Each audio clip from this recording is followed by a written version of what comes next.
los videojuegos y el arte. Adelante, Lorenzo. Muchas gracias, Andy. Buenos días.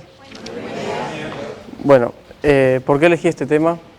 Lo elegí porque para mí los videojuegos son, bueno, algo que me hacen sentir distintas emociones y, bueno, como cualquier otro arte, como la música puede hacerme sentir alegría, enojo, tristeza, los videojuegos también.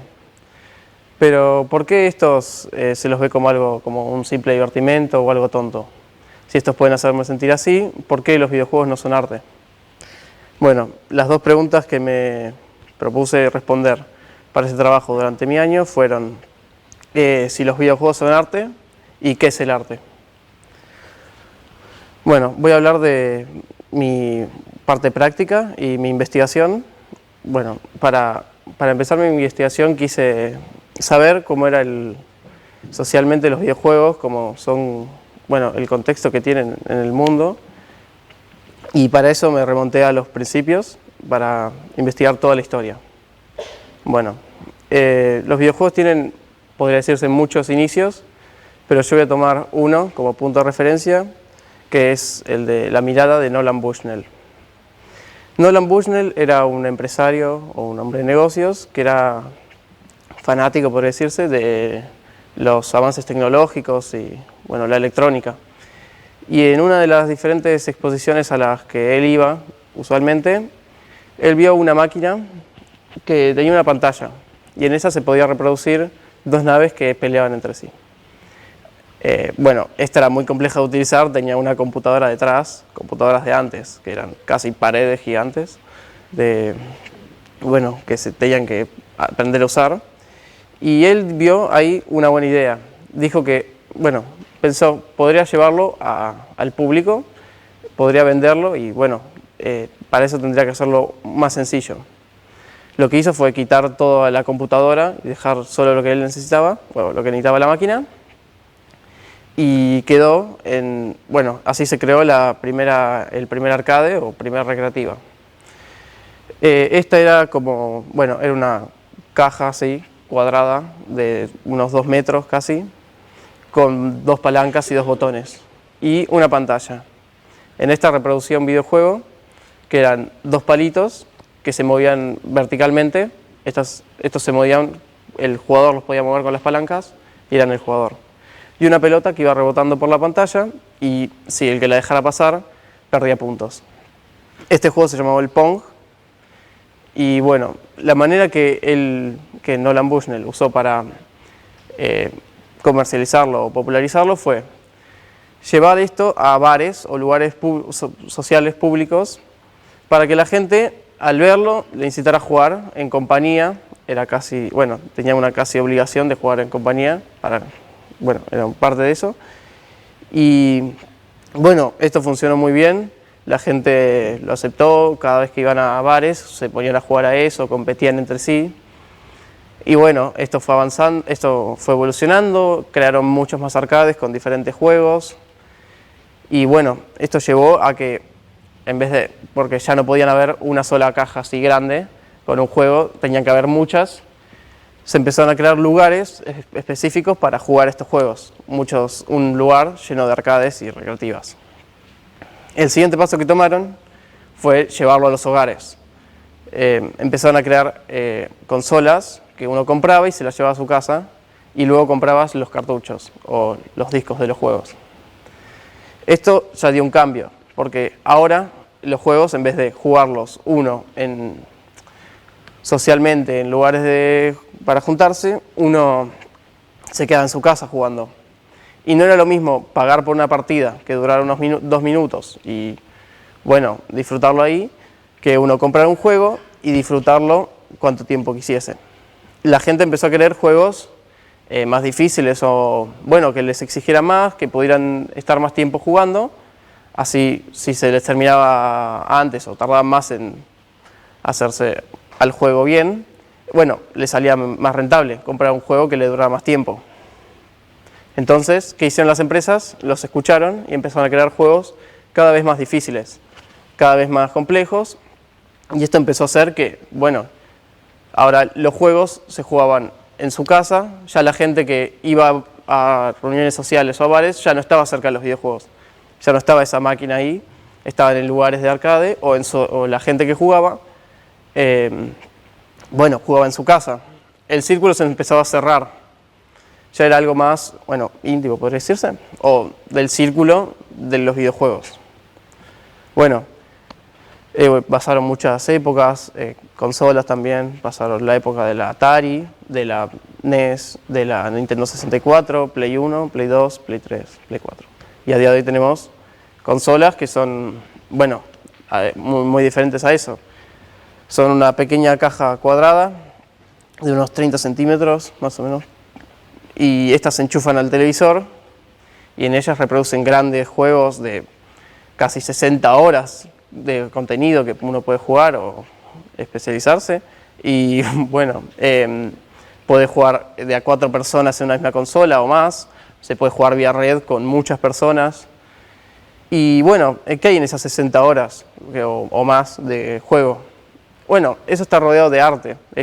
Bueno, tienen historias escritas por guionistas o escritores de incluso libros.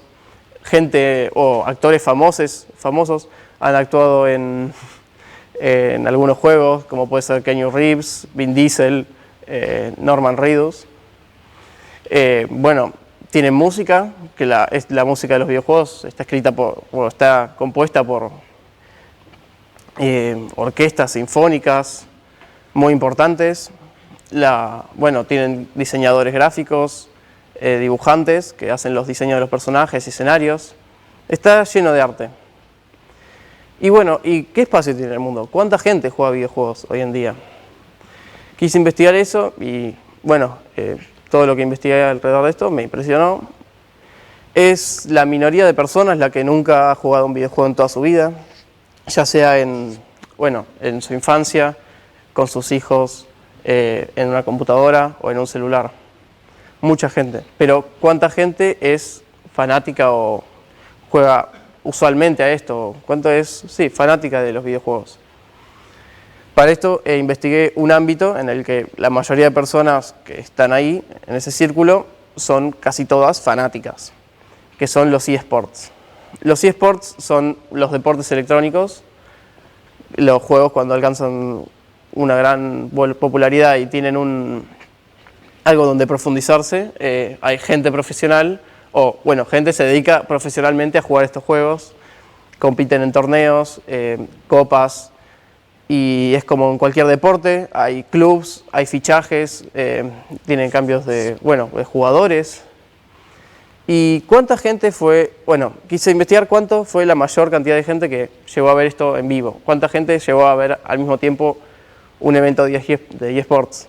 Y llegué a una cifra que fue que el mundial de League of Legends, un juego muy popular en los eSports, el año pasado llegó a tener más de 77 millones de vistas en vivo. Bueno, en vivo ya en persona o por computadora o por la televisión. Y bueno, mucha gente. Entonces, ¿cuánta plata mueven los videojuegos? ¿Qué tan grande es el mercado?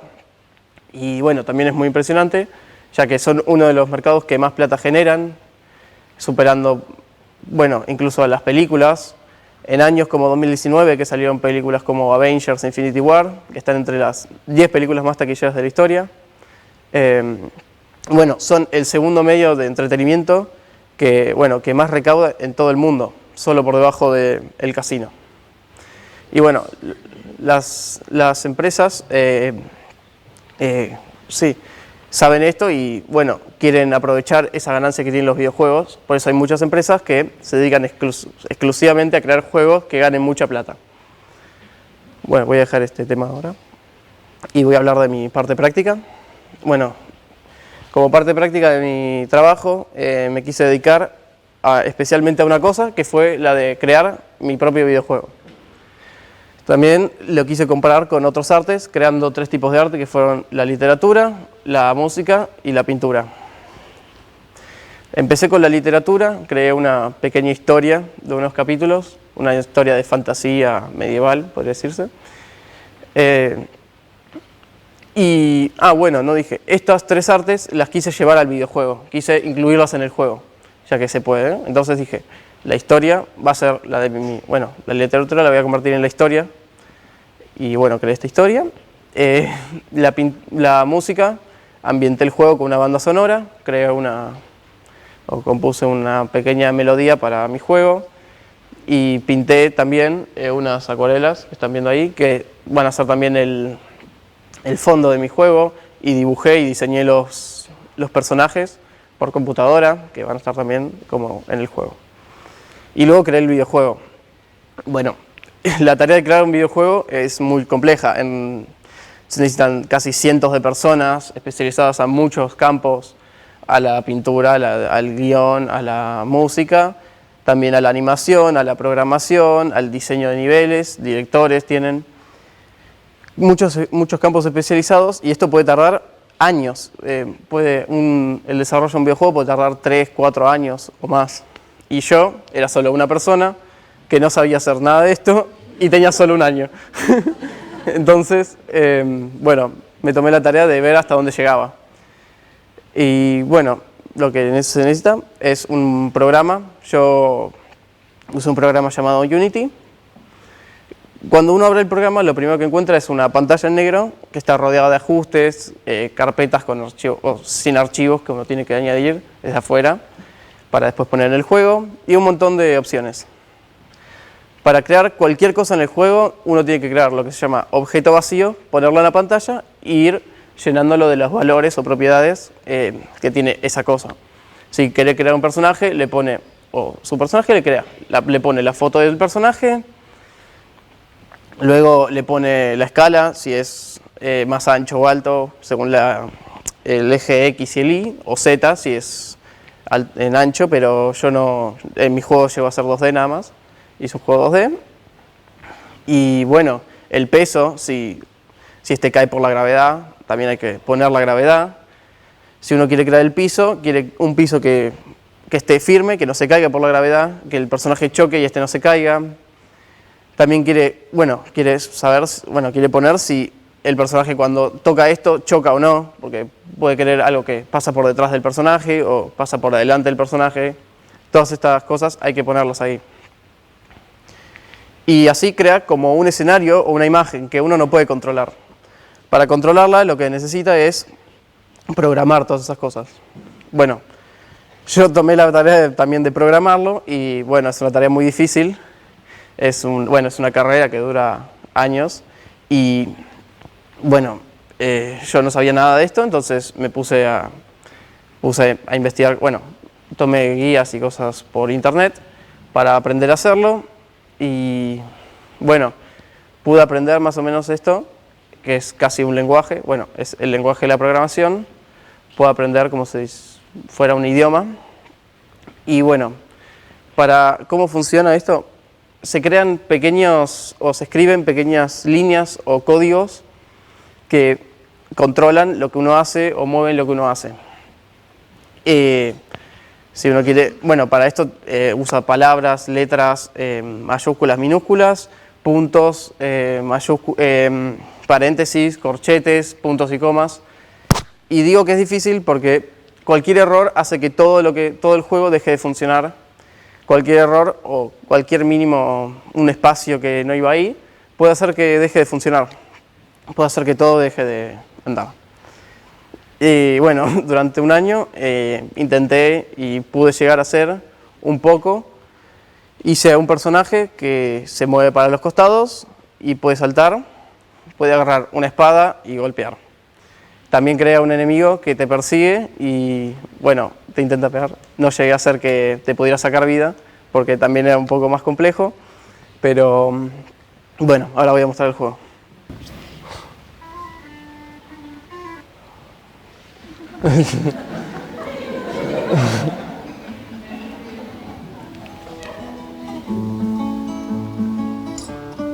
Hay que quedarse quieto que también.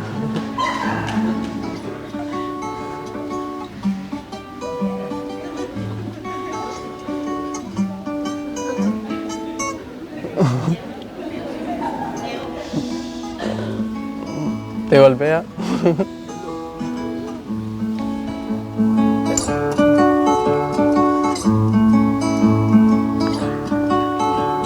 Bueno.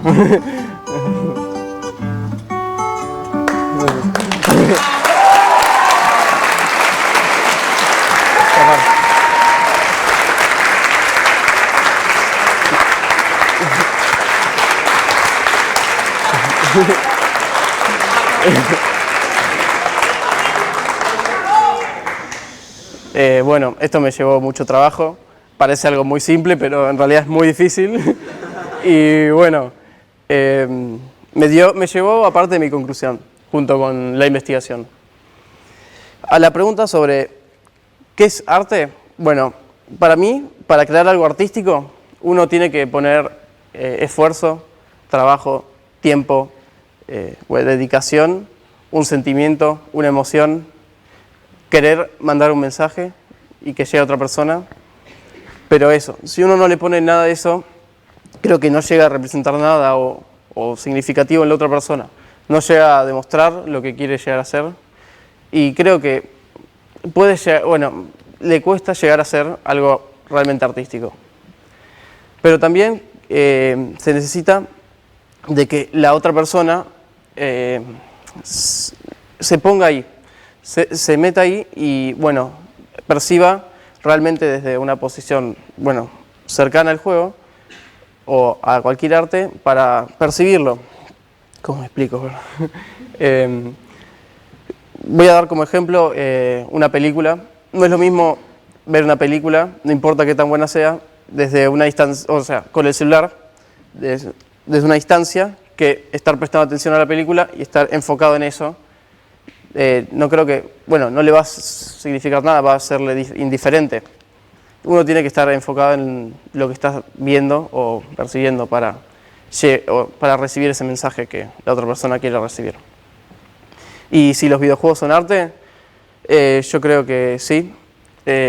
Bueno, pude demostrar con esta experiencia que me tomó mucho trabajo, quise mandar un mensaje, quise ponerle cariño, tiempo, le puse mucho tiempo y bueno, yo he sentido muchas cosas con arte, como he dicho, muchas veces me he sentido bien, bueno, he recibido algún mensaje con juegos que he jugado, así que pienso que sí, pero bueno, y hay un pero, y creo que los videojuegos están en una posición en que la industria o las compañías de videojuegos se enfocan mucho más en la ganancia de dinero y mucho menos en mandar un mensaje y en crear algo artístico.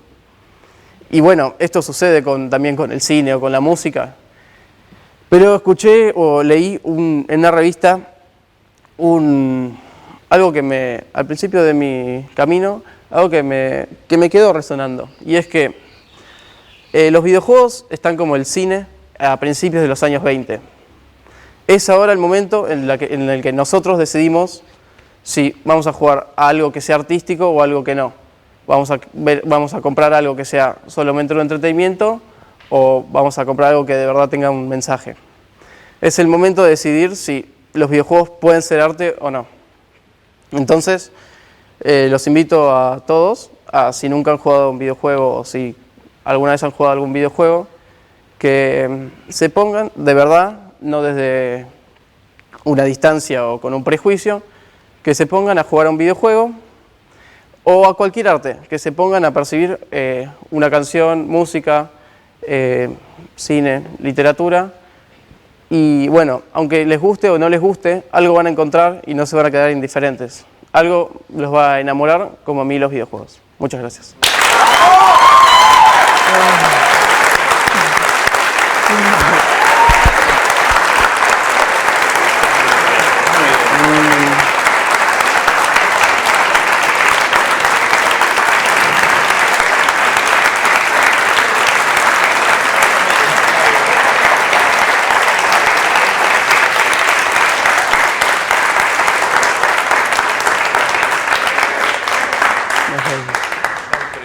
Sí. Martín Sí. primero. No, muy bueno, Pregunta de papá Aldo, por excelencia. Los peligros de los videojuegos, ¿no? Sí. Por un lado, yo veo dos y quiero a ver tu opinión. La capacidad de que los pibes se vicien con el videojuego, con el que estamos todo el tiempo peleándonos contra nuestros hijos. Ya jugaste mucho, o este videojuego, que es otro, este videojuego es muy violento, porque está el FIFA y están los First Personal Shooters, que son como categorías muy diferentes de videojuegos, ¿no? Estos son más que nada problemas que llevan esto de, bueno, que quieren las empresas, de ganar plata, adiccionar a los chicos, y sí, es cierto que está lleno de cosas para que te enganches, pero hay juegos artísticos o que intentan mandar un mensaje artístico que no tienen ni violencia ni cosa. Pero es cierto, es un problema y bueno, esa es parte de lo que quiero mencionar acá. Quería saber cuál es el mensaje que querías transmitir con tu videojuego y si sentís que lograste transmitirlo. Yo creo que este videojuego no está ni terminado, está en la fase de proceso de creación. Y bueno, más que nada quise transmitir que bueno, que tiene mucho arte dentro y bueno, mi trabajo y mi esfuerzo, aunque no sé si se pudo llegar a ver, pero bueno, eso es lo que intenté representar. Sí. Mira, hola, gracias. Muy interesante. Quería saber sobre la música del videojuego, si la compusiste, si es un tema que tocaste vos. Sí, la escribí yo con una guitarra acústica. Quería grabarla mejor, pero la tuve que grabar con el celular. No tuve un lugar bien para, bueno, grabarlo. Lo primero, felicitarte, me encantó tu videojuego y una pregunta. ¿En un futuro harías tu propio videojuego o en un futuro harías videojuegos para algún familiar o amigos o en un futuro tendrías tu propia empresa? Bueno, sí, me encantaría, me gustaría crear algo así. Bueno, quiero dedicarme a la programación o al estudio de eso. Y sí, me gustaría. No sé si seguir este juego, tiene muchos errores, pero bueno, tal vez llevar alguno de los diseños o algo así. No sé, me gustaría. ¿Te verías haciendo un videojuego de estos, así como de ultraviolencia, porque son sumamente explícitos? ¿Sentís que se juega una dimensión moral en el contenido que vos vas a ofrecer, más allá del formato? ¿O harías cualquier género? Bueno, creo que si necesitas uso de la violencia para, bueno, mostrar tu mensaje, o si, bueno, es parte del mensaje, se requiere la violencia, bueno, es como, sí, yo creo que sí, haría un videojuego violento si quiero expresar un mensaje que requiera de la violencia. ¿Está bien? Gracias, Toto. Buen trabajo.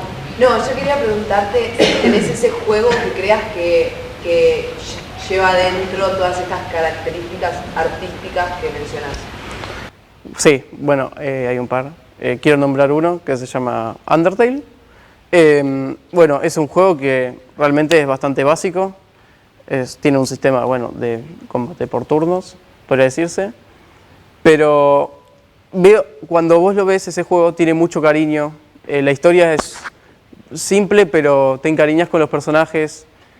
La música es increíble también. Pero para mí lo más fascinante de ese juego es que está hecho por solo una persona. Lo compuso todo una persona, la música, la historia, el juego, la programación, lo hizo todo una misma persona.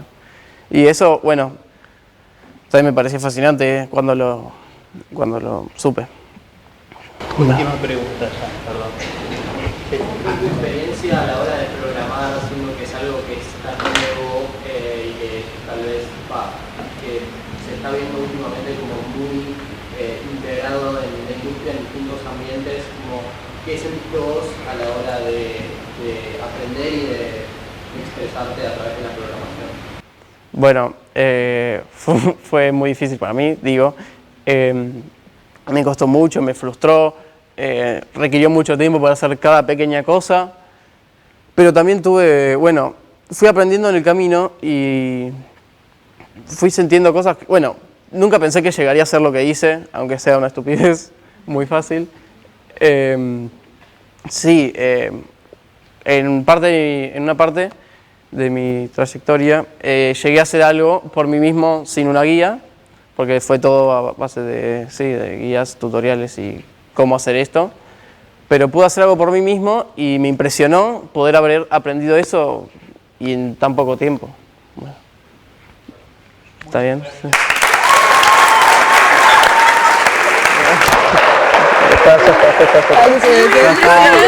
Pará, el micrófono.